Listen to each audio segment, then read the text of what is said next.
You ask Tiger to solve. This deals with linear equations with one unknown.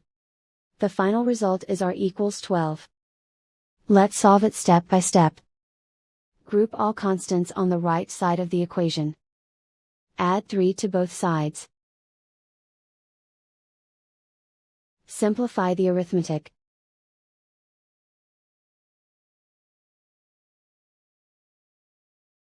Isolate the r. Multiply both sides by 3. Group like terms.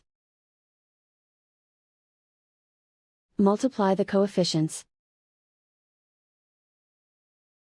Simplify the fraction. Simplify the arithmetic. And so the final result is r equals 12.